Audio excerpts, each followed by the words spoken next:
Okay, guys. This might be kind of boring to some people, but this is how I'm going to structure a lot of my teaching videos. I'm literally just going to use a whiteboard and some sticky notes, and I'm going to try and keep it as basic as humanly possible. I'm going to explain some of these things, but I'm not going to flesh them out. I'm going to basically put them into their own videos or their own training sessions to help you to be able to break this apart into pieces, because some people may not be able to just go through these super long training videos all at once. So I'm going to try and keep mine short and sweet, because I know that most of us are adults, who are learning this, and we may not have enough time in a day to be able to just devote to this right away. So my goal is to get you to try and what's the word? I don't want to say master each video, but just understand each video, because I'm going to try and do it in a progressive type of manner to just add more and more each time. So anyway, that's enough fluff that I said I wasn't going to add, but it's beneficial. It's helpful to this. So this is a basic part of a trading process, like as basic as you can get it, like just a verb and a noun almost. So this is what you're going to do. You're going to open a brokerage, you're going to fund an account, you're going to place and open trades, and you're going to close trades. That's essentially all you'll do. But remember, I said it gets pretty complex and pretty involved once you start to flesh out mainly these two steps. But these two I'll explain here because they're pretty simple. To open a brokerage, there are three that I recommend: TD Ameritrade, Tastyworks, and Webull.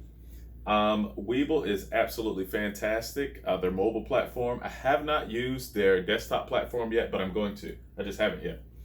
TD Ameritrade, they have an app called Thinkorswim. The mobile app is pretty decent, but their desktop is where they really shine. It's literally like a one-stop shop. I know most people don't like Walmart, but for the most part, they would have almost everything you need.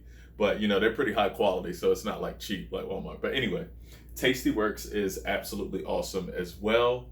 It's a great platform all the way around. Their mobile platform still needs a little bit of work, but their desktop is absolutely phenomenal. So I recommend any of these three brokerages. So let's move on to funding an account. Make sure you're funding an account with money that you don't need. That's extremely important. And just because you're funding an account, that doesn't mean that you're actually going to be spending that much or investing that much at any given time all the time. Because I've heard people say time in the market is better than timing the market, and that's absolutely false, at least from my experience. I do not recommend just jumping into the market willy-nilly, listening to some internet educator. Understand what you're going to be doing first. Understand the risk that you're taking first, how much money you're putting in first, before you just start making trades, okay?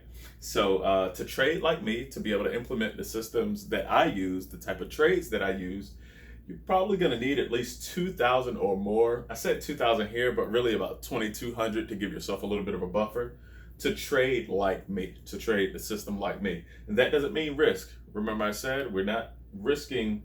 Even though we have that money in our account, we're not putting all of that money into any one position at any one time. So I generally, I want to say the past couple of weeks, I will generally put, I want to say I keep about 2,000 in an account for sure. But one of my accounts, it's grown a lot quicker. So I'll put 4,000 in there, and I will only trade or utilize about maybe 1,000 of that or 1,500 of that. So I'm not always going into how much money I have in there. I'm not always depleting it, with purchasing things or selling things. So let's go on to placing or opening trades. You're going to know your risk at entry. If I have anything to do with your education, you're going to know what you're risking at entry. And you're going to be using probabilities and statistics to choose your risk and reward. I'll show you how to use TD Ameritrade, Thinkorswim, which is TD Ameritrade's premier platform.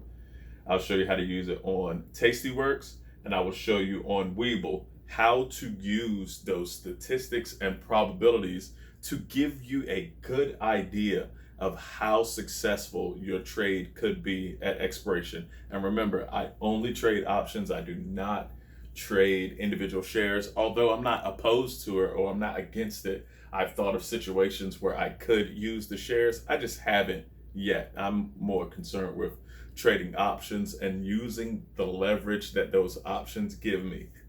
And I think I explained that leverage in a previous video. That leverage is, each option is worth 100 shares at a fraction of the cost. Boom. So let's get into closing trades. When we're closing a trade, we're just trying to get a return on our investment or limit our loss. So being an active investor is paramount. Paying attention to what's actually going on with your positions. Even if you put on a trade with a maximum loss of $100, that doesn't mean just sit there and let it lose $100. You know what I mean? You can decide for yourself, okay, I have a X amount % chance of being successful on this trade. So because of that, I can take, let's say I have a 70% chance of being successful on this trade. I can use the difference between that 70 and 100 to determine how much I am willing to lose before I just take the trade completely off, or how much I want to get a return on my investment before I'm willing to take the trade off. So whichever one hits first. So let's say 100% minus the 70% chance that I'm supposed to win. That's what the market is pricing in mathematically.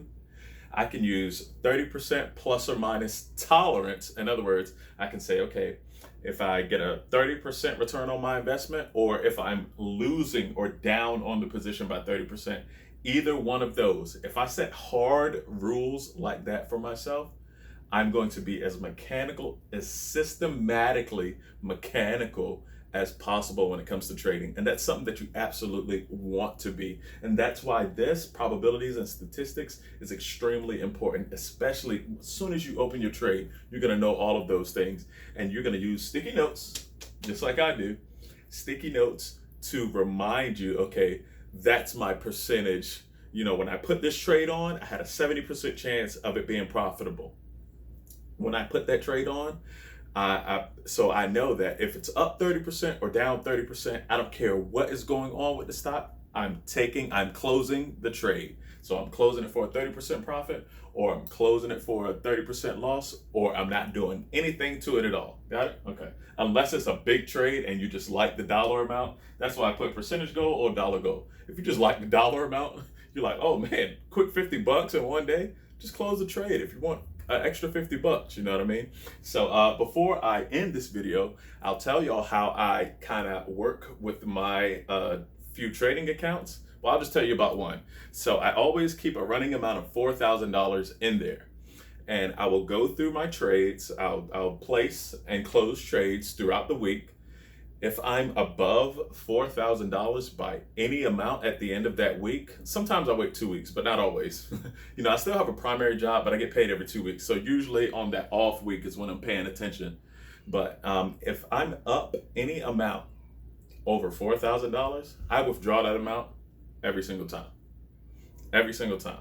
I withdraw that amount, and that's like me rewarding myself. So I reward myself more often for doing well on these trades, and that makes it real to me. When I close a trade and I withdraw it, it's pretty good. It's a great confidence builder. It gets you used to using it as an income, and as more time goes by, you can increase that amount that you want to trade with. The reason why I keep my trading amounts low is because of the environment that I'm trading in.